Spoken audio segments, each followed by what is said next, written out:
And this is a lot of what we're going to be talking about today is Brandon's 5-stage model of growth. How could I start a business without me doing any of the work in the field from day one, answering any phone calls from day one, doing any sales from day one? That's probably, I'd say, the biggest shift of things that's kind of coming down the pipeline for business owners to kind of, just prepare for. The valley of despair in the local service space. It's all about understanding where kind of your zone of genius is and trying to stay locked into that part of it. So you're in this weird stage where you're growing, but you're getting really stressed out and you just think, I can't hire a full-time employee to help me. That's kind of like the core of what HireBus is it's a tool that allows you to see before you even interview someone how well they'd fit for a position. When in reality, they're probably watching several hours of Netflix a day and probably a couple hours of social media a day. Be confident enough to get out of your own way in the areas that you suck at. There's 4 departments in a service business that you need to kind of systemize.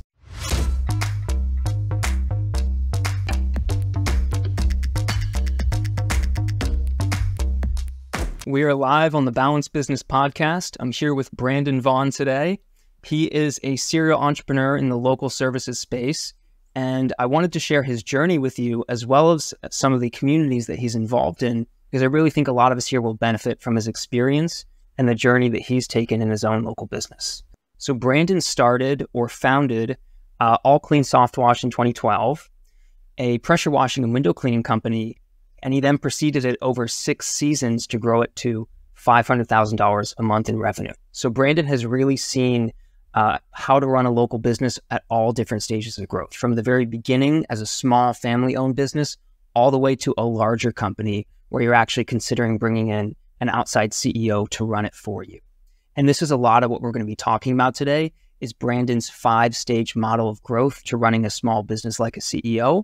But we're also going to be touching on his Conquer community, which is a little bit infamous in the local service space these days. You guys are everywhere. Infamous. And we're going to be talking. Yeah, man, everywhere I turn, Conquer is everywhere. We're going to talk through his Conquer coaching community. We're going to talk through HireBus, his newest tool, which we'll get to towards the end. And we're going to touch on a lot of the advice that Brandon has for owners at various stages of growth. So Brandon, thank you so much for joining us and welcome to the podcast. Chris, thank you, man. Wow, what an awesome introduction. I'm flattered. Thank you so much. Appreciate that. Thank you. Now, one quick question before we start the actual questions.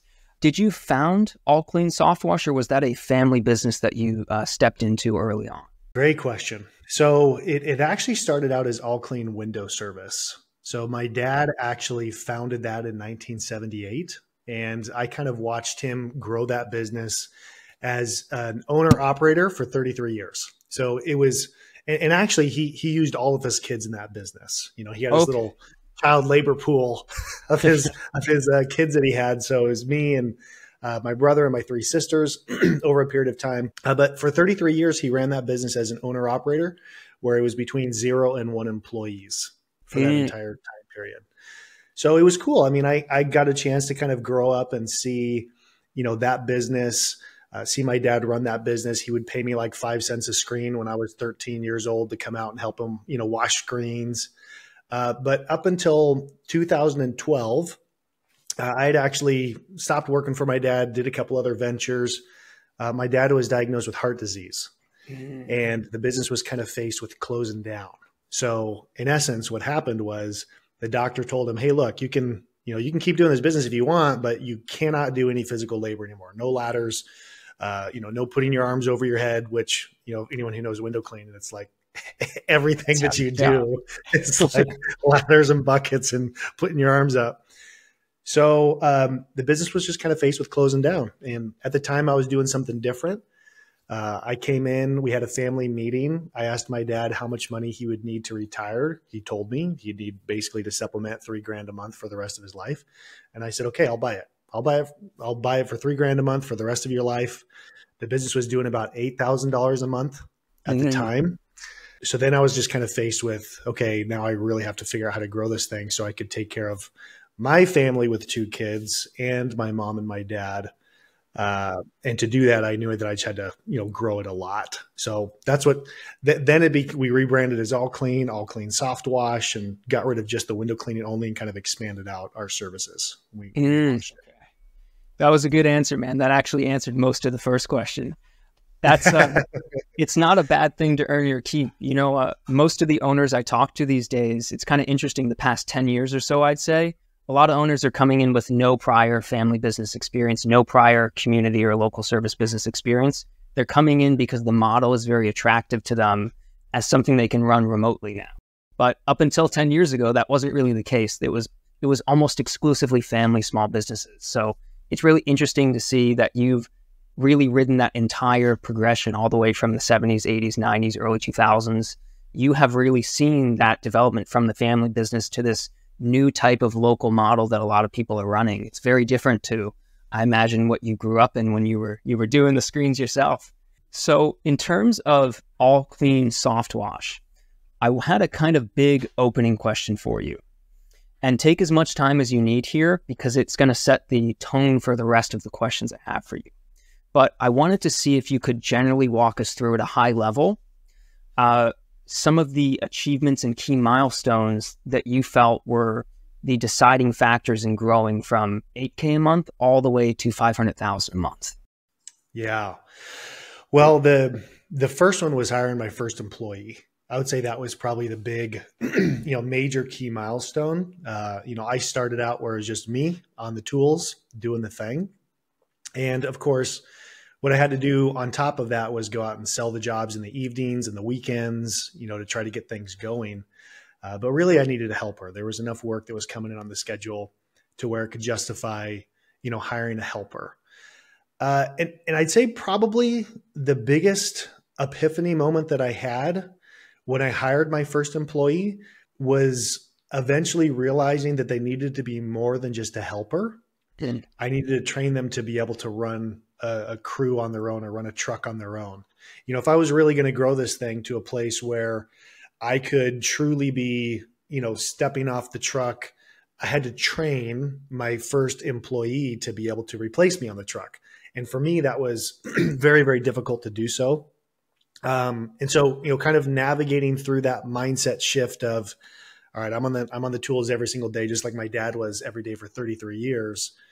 In order for me to kind of break that pattern and actually grow the business to be large enough to support everybody, I had to bring in more bodies, more people. And then in order to bring in more bodies, I also needed to increase my sales and marketing efforts and all the other stuff that's kind of required to be able to support that much work to keep all those bodies busy. So it was probably one of my biggest moments to hire enough people, get things going, and then actually take a step off of the truck. That was probably one of my biggest key pivotal moments in time. Likewise, that first help you get in the office too is such a big one. I'd say for me, on a similar note, when you're at the phase do you know a guy in our industry called Derek Christian? He does house cleaning, but he's been involved in a lot of the local service spaces. I think I have heard of him. Yeah. So he imparted to me a phrase which I teach all my students now called the Valley of Despair in the local service space. And this may fit into one of the 5 stages of your models that we're going to talk about. But in the cleaning industry, the house cleaning industry, there's kind of a revenue point somewhere between $15,000 and $50,000 a month where you're busy enough that you're juggling a lot of hats, and you're juggling the scheduling and the sales and everything, and you're kind of busy, but you're not making that much profit yet. So you're in this weird stage where you're growing, but you're getting really stressed out, and you just think, I can't hire a full-time employee to help me. That's going to be $50,000 a year. That's going to be $60,000 a year. I have to keep doing it all myself. But because you're in that mindset and you're stuck in that place, you can't grow anymore. You hit a plateau where you're just stuck, right? And so we call this the Valley of Despair because people just they've grown enough that they don't want to keep going back to where they were, but they can't quite get to that next stage where they can get admin help. And this is a key point that we try and encourage people to bring on office help at so that they actually can start to take a step back. The thing that's always been interesting to me is that there's a really great book from Dan Martell called Buy Back Your Time or Buy Your Time Back. And it's all about understanding where kind of your zone of genius is and trying to stay locked into that part of it. For some people, their zone of genius may be in the office. It may be answering the phones and scheduling and dispatching and, managing that part of it. For other people, it might be in the sales or the marketing side of things, the customer acquisition side. or being a production manager, managing like a crew of people. The cool thing about kind of the growth path is, in essence, you're just really promoting yourself out of the positions you don't like into the positions you do like. And wherever your skill sets are, that is kind of your zone of genius where you're like, man, if I could do nothing else but just this, I would enjoy it so much. I could bring so much value to my business. There's kind of a different path for a lot of people. I've seen some people that are just absolutely love the back end office work, and they stay in that part of it for maybe a little bit longer than maybe even they should, just because, they really kind of like that part of it. And yeah, it does. It absolutely kind of coincides with the 5 stages of growth for sure. Well, I think that's a good transition to talk about them. You have this model that you teach some of your students in the Conquer community, and I know you've talked about it with House Call Pro. I was wondering if you could walk us through the 5 different stages of growth as you see them that a small business owner is going through on their journey as they grow the business. This is one of the things where, we like to kind of teach a lot of our students is that there's 4 departments in a service business that you need to kind of systemize. And it's the MAPS frameworks. So first department is marketing department. And this is all the work involved to getting your phone to ring. So getting in new leads, getting in new opportunities. The second one is the admin department, which is all the back end office work. So think scheduling, answering the phone calls, dispatching out your crews and your technicians to different cleaning projects, organizing your calendar, making sure you have all the back end office and HR, payroll associated stuff. And then the third department is the production department, which is the actual services part. So all of your cleaning technicians, ordering your cleaning supplies, making sure you have vehicles to be able to accomplish that. Making sure that there's enough capacity to be able to complete the jobs you're selling. And then the fourth department is the sales, part with these, so you get leads coming in. For most cleaning businesses, their sales motion is, selling over the phone or selling on their websites and kind of building out some of those systems, to be able to actually take those leads and convert them into paying jobs and get those kind of all set up.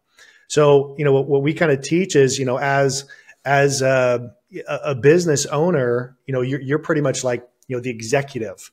And as the executive, chief executive officer, you're kind of looking down and making sure that you have, the people, the systems, the resources, someone to own each one of those departments. And if you can get all 4 of those departments kind of systemized and automated, you could go move to Japan and you could have a business that runs without you. And, because each one of those departments are like, they're covered and they're taken over, and you have people that like own each of those departments. Yeah. So the 5 stages kind of coincide with that. And usually there's a flow that people will follow to be able to systemize each one of those departments, kind of hire by hire, and, kind of work themselves through those 5 stages, hiring key individuals to be able to remove themselves from each one of those departments in the business. I see. So the 5 stages isn't necessarily a locked in stone step by step. It's this one and then this one. It's more individual depending on where the individual owner is. You would fit them into the stage that they need to be working on. Well, there's definitely a flow to it for sure. And there's definitely a pretty common order that these departments kind of ascend through. However, there is some flexibility with it, and depending on what type of business it is. I think for, cleaning businesses, it's probably pretty straightforward. Are you going to get off the truck or hire an admin person, get out of the, out of the day-to-day, out of the bucket, off the mop, whatever you want to call it, and do that first, or hire an office person first? Well, there could be an argument for doing it one way over the other, but for some people, they may have more comfort level, in one area as opposed to the other. Maybe they don't like talking to customers on the phone. They'd much rather just be kind of out in the field doing the thing. So maybe they might hire an office person first. But in general, we can kind of walk through that if you'd like to go through that in more detail. Yes. What would be interesting would be, though you're more involved in Hire Bus right now, is that's your main focus, I'd be curious to hear, and I think some of our students would be curious to hear, what does a typical coaching session that you would do at Conquer look like? If someone's coming to you with a, $50,000 a month painting business, they can't really break through that barrier. It could be a production issue. It could be a retention issue. They're not really sure what the issue is. If they're coming to you on a coaching basis, how would you help them identify the issue that's holding them back? We could maybe walk the students through those 5 different stages in that way. Yeah. Great question. So what I'll kind of, refer to kind of the process is usually in Conquer, what we end up doing is we take new conquerors that are kind of stuck in a particular area of their business. And the question I usually like to ask them is, where exactly are you stuck? What is the current bottleneck? If growing your business is a lot like a teeter-totter, where one side you have all of your sales and marketing motions to get new customers, and then the other side is enough technicians, cleaning technicians, vehicles, supplies, equipment, et cetera, to be able to, match this. This is really all that it is, right? So what this might look like is if you're like this, where you're heavy on sales and marketing, you have more work than you can handle. You're booked out. You're having to kind of like turn customers away. You really have a people problem. You need more people. But if it's this way, maybe you have too many cleaning technicians. You can't keep them all busy. You're stressed out and you don't quite have enough, sales and marketing. You haven't really understood what your levers are and how you get new customers in. And you don't have like a repeatable way to kind of scale that. If you kind of think about a business, it's pretty much just trying to do this, trying to maintain it level. So when you do hire another cleaning technician, okay, we also need to make sure we have enough sales and marketing efforts to, to kind of keep that thing balanced. Mm-hmm. So usually we kind of find out where their primary bottleneck is. And then there's a couple different ways that people will work with us in Conquer. One way is to actually work with a coach that's built a 7 or 8 figure home service business. Someone like an Elena Ledoux that's built, a multi-million-dollar cleaning company, and be able to meet with her for, once a month, or meet with her in a small group, once a week. And then all the resources and stuff that we have kind of along there, or to be able to kind of go through a foundations class and coursework to better understand your numbers, to better understand profit and sales and marketing, those types of things, building teams. So there's like coursework and curriculum, there's resources, and then there's also working directly with a coach that's actually built a business. So those are kind of like the different paths that someone might kind of take in Conquer. Got it. Very cool. It's Conquer is one of those communities that really surprised me. I'm not a student, but I am a vendor. So I have some access to the Conquer community in that sense. It's really surprising because I've been involved in, as you have, dozens and dozens of Facebook groups and other communities in the local space. But I think Conquer is one of the few that really takes a methodical approach to growing businesses. There's a lot of people who are sharing the marketing tactics that are working for them, or the Facebook ad that really killed it for them last month. But there's very few in the space who actually have a system for growing your businesses at different stages for each area of the business. I find that a lot of coaches maybe specialize in 1 or 2 things, but they're weaker because we're all human in other areas. And because of that, one of the strengths of Conquer, I think, is that you have coaches all in one place who have their different strengths listed very clearly. So you can actually go and work with 1 or even 2 different coaches depending on the issue that you're facing. I think that's a really unique community that you built. So, dude, that's awesome, man. I appreciate that, Chris. Thank you. That means a lot. It's what, it's what we always kind of aspire to try to, make sure that we create when we're building a business. So it means a lot to hear you say that. Thank you. It's well-deserved. I wanted to ask you about a challenge. So our service industry is one that's constantly evolving, and a lot of owners these days are talking about what the best booking software is, what the best AI tool is now, what the best whatever is. And from the perspective that I'm sitting at, those things all matter, but they're not the most important things, right? Mm-hmm. It still comes back to having good team culture. It still comes back to having good marketing and client retention and so on. There's these core fundamentals of what really matter in a business. But I wanted to ask you, as someone who's really involved in the local space as an owner, as a service provider, as a coach, what are some of the industry trends that you're seeing recently, or developments perhaps, that you see shaping our industry right now? So I would say maybe 2010 to 2020, that was the year of the online booking software. People were starting to do online bookings. They were starting to get familiar with ads and Facebook and so on. There was a lot of social media marketing, and a lot of small business owners who were never online, they figured that out, that they finally have to get online or they're not going to make it Right. So I'm kind of curious in the 2020s, what you're seeing. What are some of the big trends for small business owners? What are some of the adaptations they might need to make to continue being competitive in their industries? That's such a great question, Chris. I'd say that for me, the biggest thing that I see coming down as a massive shift is AI. For those who are not keeping abreast with AI, understanding how it can affect them in their business, turning a blind eye to it, I think that it's going to surprise a lot of people. And I think the areas that is going to kind of disrupt is going to be on the marketing forefront. There's so many tools out there that exist that are disrupting the marketing agency space in such a massive way.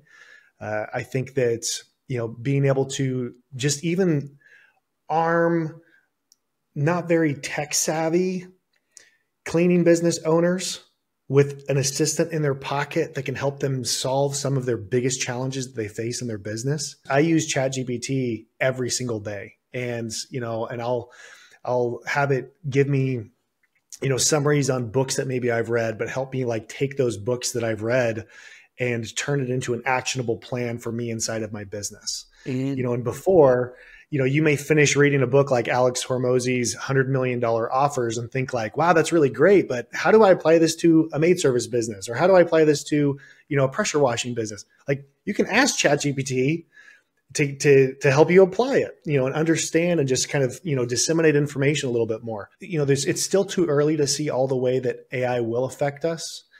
And I think that there will be a point in time where people will be so maybe, turned off by AI that eventually, and probably not even very quickly, we'll see that, people just kind of crave that human connection and that human touch. And a differentiator will be that you're not actually talking to a robot, but you are actually talking to a real person. Right. I think we'll kind of see that recoil back and kind of balance out a little bit.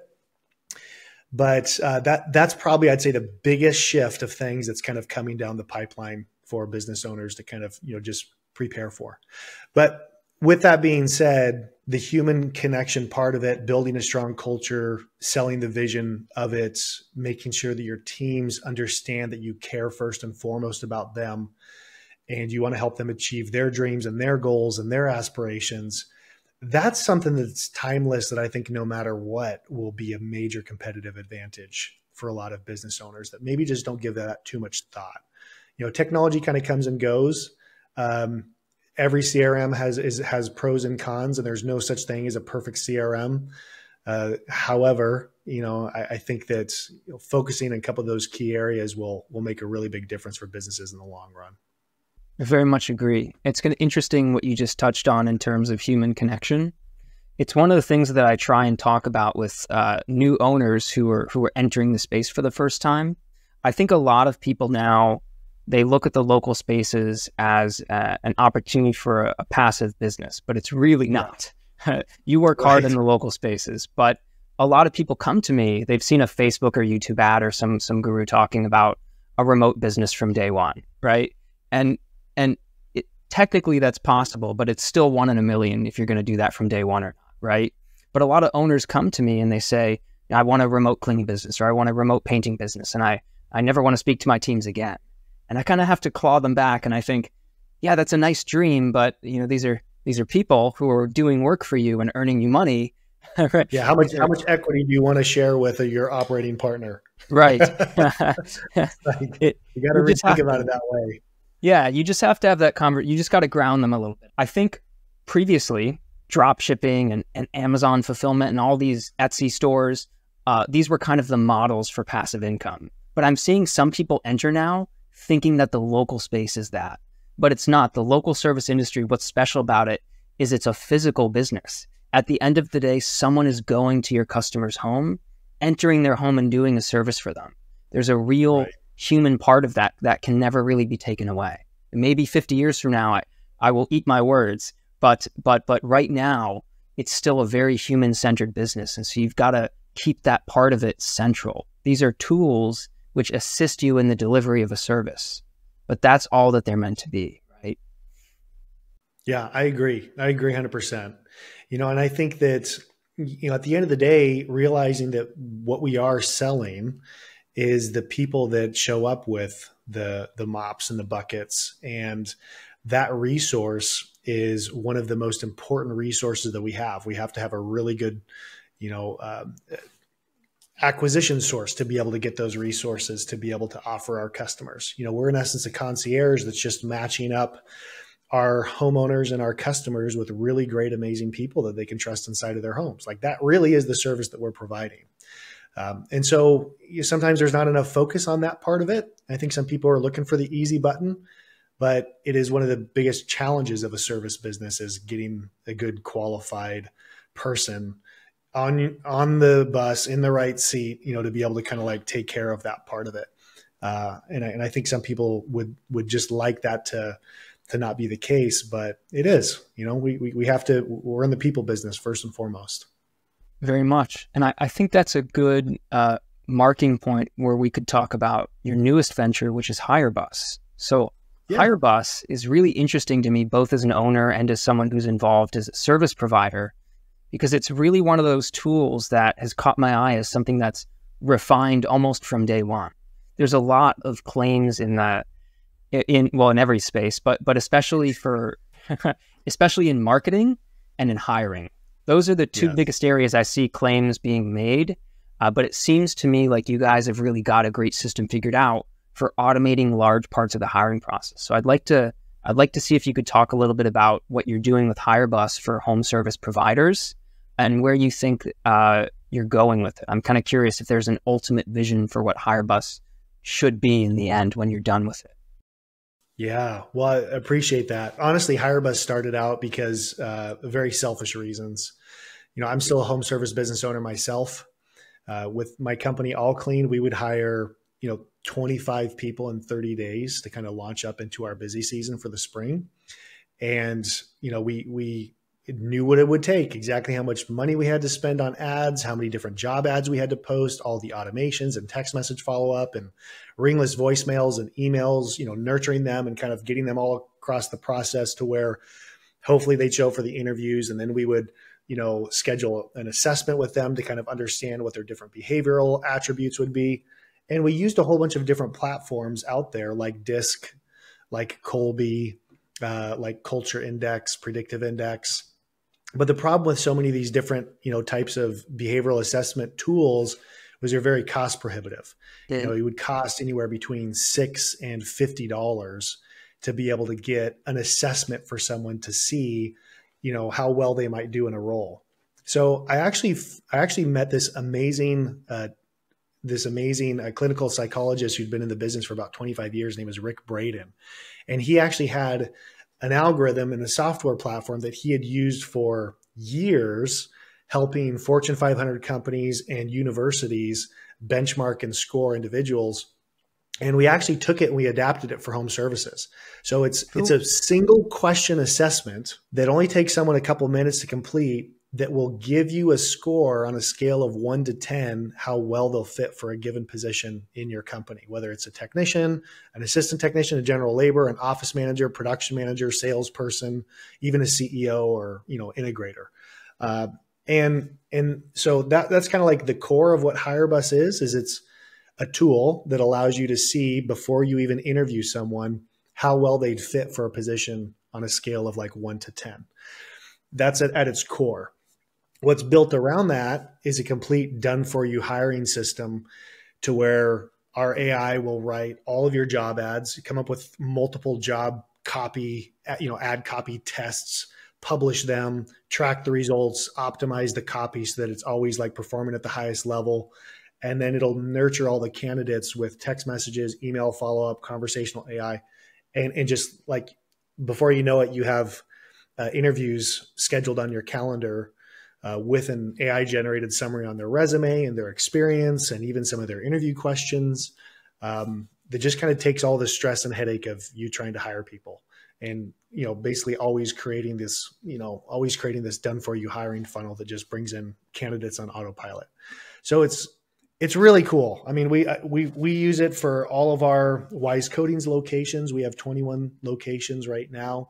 across the country. And now we're helping hundreds and hundreds of home service business owners, build the same thing for them, to just have it kind of run for them on autopilot. So they never have to worry about, placing another job ad again. It's just all done. It's very cool. And it's interesting to hear that it's already in use with your Wise Coding franchisees. That's a venture I've been interested in personally, actually. I remember you launching it last year. I've been playing around with the idea of applying, but there's only so many projects we can take on. But Wise Codings it's been a pretty big success. I think it's safe to say this past year since you've launched it, you've had a number of franchisees open up.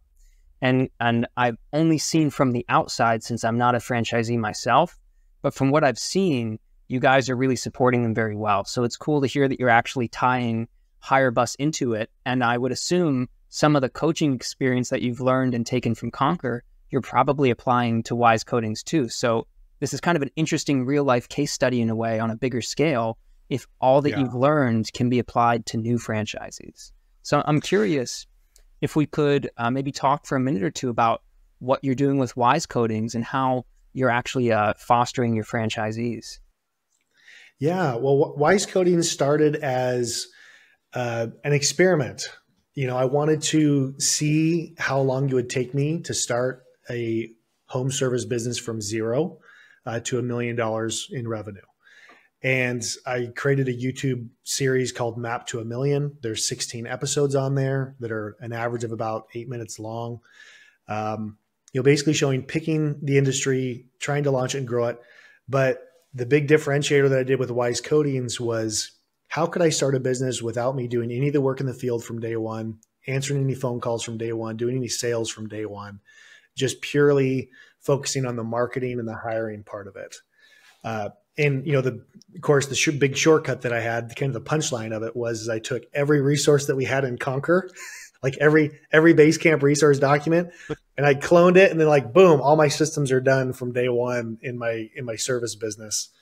So that was kind of like the cheat that I had. Sure. But we launched that. We hit $100,000 a month on month 4. Wow. We hit $1 million in revenue our first year. And then now, about 2.5 years later, coming up on 3 years later, we're doing about $1 million a month in 21 different locations. And this year, we have forecasted to open up another 30 locations. So our goal is to be at basically be at 50 by the end of 2024. That's kind of like our BHAG, our big, hairy, audacious goal, is to continue kind of growing that. So cool. It's been, we're still learning a whole ton. Nothing is ever easy. Everyone sees the wine. No one sees the crushing of the grapes, like my friend Josh Latimer says. and it's definitely been, a lot of struggles and pain and, anxiety, like every entrepreneurial journey. But it's been a lot of fun too. It's been very rewarding and fulfilling to kind of see that take off. It's very, I think it's very authenticating to teach people something that you've done once, and then to show them you doing it again and again nationwide. That's a very cool thing, because you have a lot of weight behind the models that you teach others now. You can say, hey, look, it's not just my business. Here's 30 other businesses we started, and 30 more we're starting this year who are all succeeding in this space. So when someone comes to you, it's just a blueprint, It's just a plan. It's just a formula to kind of follow. And it is kind of as simple as that little teeter-totter model. I think a lot of people very, overcomplicate kind of what it is to run a business. There's definitely a lot of systems and things you have to have in place, but at the end of the day, it's just buying customers. It just comes down to just buying customers and understanding your customer acquisition costs and understanding your capacity. So those two metrics, to me, I think are some of the most important ones to understand. That's a great way to put it. And for students, I think a big one is having to have the discipline to return back to the blueprint. I'm not sure, I think you may find something similar with your franchisees and Conquer students. One thing I find with my students who are struggling a little bit when they first join, I run a program called the Local Business MBA. So it's an MBA style format for local business owners. That's awesome. New students, when they join, I find there's a lot of other stuff that's getting in the way of them actually growing the business, whether it's their emotions or whether it's some parts of their personal life which need to be worked on, or there's certain parts of the business they're not willing to tackle because they're afraid, or that's the way they've always done it. I find that it's not the blueprint which is often holding students back. It's their willingness to change their situation so that they can stay on the path of the blueprint to actually get to the next step. That's often the difficult part for them. Is that something similar that you find? I agree 1,000%. Yeah. The biggest gap between someone doing what they should be doing and actually, or like knowing what they should be doing and doing what they do, it's 6 inches wide. It's not very big. It's literally the right here. It's just what goes in your ears and then the brain actually going and executing on it. And the biggest reason why I see most people not executing is one of 2 or 3 things. Number one is fear. You know, to get somewhere you've never been means doing things you've never done before. Literally, the act of knowing that you're growing and the act of growing itself requires pain and discomfort. Yes. You know, it's like if you go to the gym and you lift weights and you want to build more muscle, you literally have to tear your muscle fibers first before they begin to grow. Like you can't have one without the other. And I've seen you in your fitness journey, you know, Chris, and, you know, and you focus on your mobility side of things and just functional health. And it doesn't feel good to stretch. It doesn't, in fact, the way that you know it's working is when it is uncomfortable and it hurts. And that feeling is very much in parallel with our business growth journey. It's like, in order for us to increase our abilities, increase our strength, grow, we have to stretch, we have to tear, we have to, you know, change our shape and our form. And so, you know, the recoil or the hesitation that we have at kind of taking that step is our body's way of saying, I don't think you should be doing this. This hurts. This doesn't feel good. This is really freaking me out. I don't know if I want to do this. And we have to convince our body or trick our minds to say, no, actually, this is the right way that we should be doing it. And having a coach or a mentor or an educational program can give us that hope that what we're doing is not going to hurt us, but it's actually going to help us. So overcoming fear is a big part of it. The other part is time management. You know, too often I hear people say, I don't have time to do this. I don't have time to work on my business. Yeah. You know, I'm too busy doing all this. I'm too busy putting out these fires. You know, my Monday exploded on me because I had this problem and that problem. My cleaning techs went out to the job site and they didn't have the right supplies. So they had to drive back to the office. I'm too busy putting out all these fires. I don't have time to work on my business. Well, the reality is it's, you know, when you kind of think about that fire analogy, who's the firefighter and then who's the fire inspector that stops for a second as all these fires are burning and says, you know what, let me see who's setting all these fires. Let me get to the root cause of all these fires from starting. And I'm going to now focus my attention on finding out the root cause of how these fires are starting. And things are going to burn for a little bit while I do this, but then I can stop it at its source. And then eventually that's going to fix my always putting out fires problem. But the time management required to do that literally means going into your calendar and scheduling time on your calendar, blocking it out that, hey, this is my time to work on the business. This is when I'm going to put the scripts together. I want to do my checklist for my cleaning technicians so they know exactly what they need to take to the job on every single time. I want to, you know, record videos so that I don't have to be the one telling every new cleaning technician how to clean. Now I can have them watch these videos instead and save me more time. So like all the work on the business time, it's you got to take it from somewhere. And people oftentimes will say they don't have time when in reality they're probably watching several hours of Netflix a day and probably a couple hours of social media a day, and then also many hours of putting out fires. It's just time management. So living and dying by a personal calendar for me was a massive shift on me actually getting things done in my business. So those are the 2 biggest reasons why I see people kind of getting stuck and just not moving forward and making progress. That is a huge one. I find those exact 2 things as well. Yeah. It's interesting. Yeah. I've got 2 questions for you. Yeah. One of them is from just what you just said. One of the things I try and do in my life is I try and take lessons from one area of my life and I try and consciously apply them to a totally different area because I want to be consistent in the way that I execute and the way that I live my life. And so, for example, I am very big into fitness. That's a huge part of what I do. One of the things that we do in that world is every 4, 6, or 8 weeks, you take what's called a deload week. You purposely reduce the amount that you're lifting weights or the amount that you're exercising down to 50 or 25% of what you normally do. You do that for a week or two to really let your body recover before you go on and you add more weight, right? Yeah. I try and do the same thing in my business. Every 4 to 6 weeks, I consciously put in a deload week where I clear my schedule, I cancel some of my team meetings, and I just take it easy for a week. It doesn't mean I'm not doing no work. I'm still working, but I'm doing a very reduced schedule so that I can recover mentally and psychologically as well before we go on to the next phase of growth in our business. I'm curious, are there certain lessons from other areas of your life that you've been able to apply to your business, which you found very helpful? Oh man, so many, so many. Let me see where to begin. I'd say, first of all, I agree with what you just said. I think that's awesome on the deload side of things and recharging and just kind of resetting things. For me, the times when I've realized in my fitness goals, especially, that I have seen the most amount of things that I've been able to accomplish is when I measure and I track, not just my weight, but things like the macros that I consume and my body fat percentages. Like, those are a lot more indicators of my health as opposed to just one single metric. And so for me, who's highly ADHD, has a hard time staying focused, has an extremely difficult time staying on task, I need to have certain metrics that I can track. The other thing with me too is I use my gut instincts a lot, and sometimes that can get me in trouble. I'm a very emotional person. I have low criticality.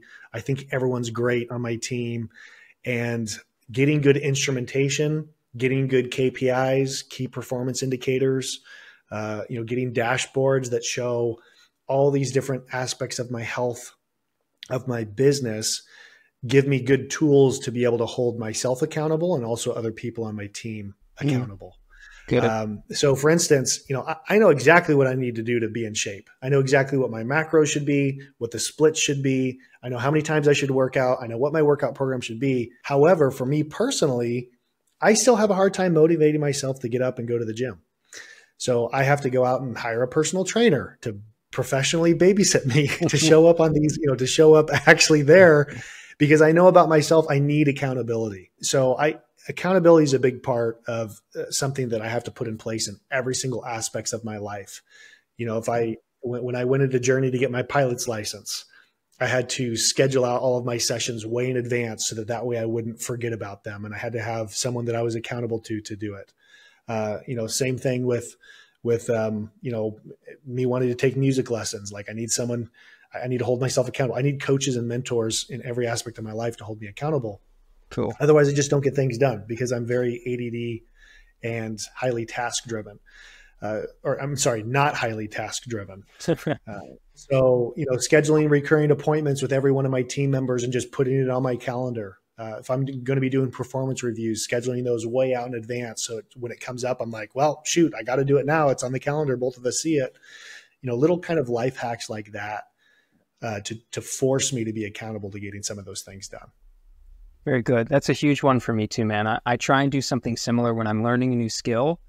I could buy a book and try and learn it myself, or I could spend 6 weeks with a really amazing coach and invest a little more money and get so much more back. So for me, I'm so big on accountability. I'm so big on going directly to the source as close as possible. Like, if I want to start a new business venture, I could do it all myself, or I could find someone who's done it for 30 years, as you have with Rick and HireBus, and develop it with them. Or you want to go as close to that expertise as possible, because they're going to bring you up to their level very quickly, far more than you could be on your own.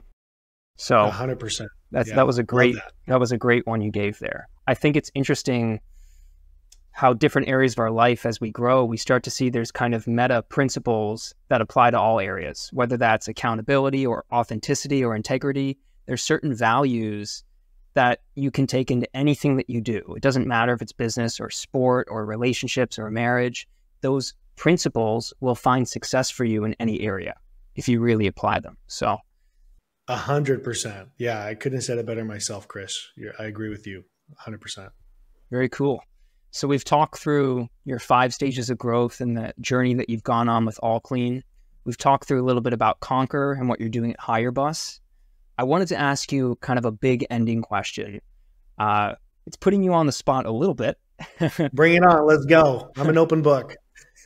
So if you could look back on your entrepreneurial journey this past decade, decade and a half, since you've really started to get involved as a CEO, I wanted to see if you could give one piece of advice or a principle perhaps that if you were to give yourself just starting out, maybe this is something that you'd want to tell to new owners just starting in business right now. They're fresh to business. They don't have any entrepreneurial experience. What's the one thing that you really want them to know starting on this journey that you think would have the biggest impact if they were to apply that from day one? I'd say the biggest epiphany moment that I've had that's been most transformational for me as a CEO and as an entrepreneur is that it's all about the who. It's all about the team. It's less about the how. It's more about the who. Case in point, with my cleaning business, the time when I actually ended up taking off and growing the fastest was when I brought someone else into my business where I didn't have to teach them how to do absolutely everything in my company. They actually taught me what I needed to do in my business to make it successful. So it was actually an operations manager who had experience. He was ex-military. He had management experience. He knew how to manage people. He knew how to hire people. He knew how to attract people into the business. And he came in and he's like, "Where's your load plans for your vehicles?" Oh no. Like, what's a load? What does that mean? He's like, "Well, in the military, there's these top-down diagrams of every military vehicle and exactly where the ammo goes, the guns, the med packs. Like, they're highly organized, and every one of your vehicles needs to be this way. And we need to have an inventory tracking system, and we need to have this stuff on the shelf, and we need to be doing regular scheduled performance reviews, and we need to make sure that we have a safety program." And I was like, okay, yes, let's do those things. Like, thank you. Where it's 1 + 1 doesn't equal 1.5. Like 1 + 1 actually equals 2 or even 3. And so for me, that's probably the biggest epiphany that I've had. We put so much pressure on ourselves as owners to have to be the ones that have to come up with everything, invent everything, put everything together. Whereas really getting the right person on the team can make all the difference for someone in their business. So that's probably one of the biggest aha epiphany moments that I've had. And they become more meaningful later on in my entrepreneurial growth when I'm now hiring CEOs and C-level executives for my company.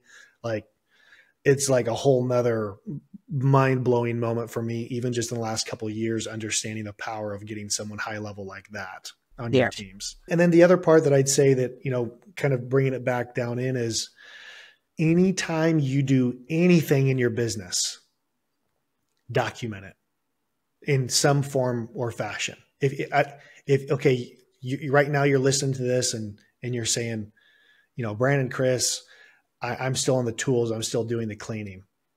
Great. Take your phone out and set it up on a tripod when you're cleaning something out and just record, "Hey everyone, this is how I go ahead and clean this thing. And this is what I use. And this is my process." Or, "Hey, I'm going to hit screen record when I'm going to, book and schedule this job in our CRM. And hey everyone, this is how I book and schedule a job inside the CRM." Like, just do a +1 anytime you're doing something in your day-to-day life, and document it and try to create a system to where someone else can view and interact with that thing that you do without you having to be the person to tell them. And then just put it in a folder somewhere, store it for later if you need to. Eventually you'll be able to organize them, put them together, and start to build out really impressive systems. But that would be another smaller tidbit that I'll say in there that I wish I would have gone back and told myself much, much earlier in my career. That's a good one. I must have taken 1,000 Loom video recordings for everything that I do. Loom for the win. Yes. That's why you're living in Japan, man. That's why you have a business that can live without you, and you can be far away from it, is because you have taken the time to systemize it. I love it. It's certainly been a journey. It sounds easy in hindsight, but it was a lot. I know. That was a really good one. I want to wrap up with that. Cool. Essentially what you're saying is get out of your own way. Be confident enough to get out of your own way in the areas that you suck at, right? There's so many things in business I'm terrible at. Even though I've been doing it a long time now, I'm just terrible at bookkeeping. I just will always suck at that. So I can't trust myself to do that. I've got to hire someone who's actually good at this, So I think this is one of the keys to growth. I'm not going to say secret because we're all talking about it these days, but being able to get out of your own way is really probably the most powerful thing you can do early on. Early on, you're going to have to eat shit. You're going to have to go out and do everything you don't want to do. You're going to have to get to a stage where you have a little extra money aside that you can hire someone. That's an inevitable phase one that you're going to have to go through, that launching and scaling phase.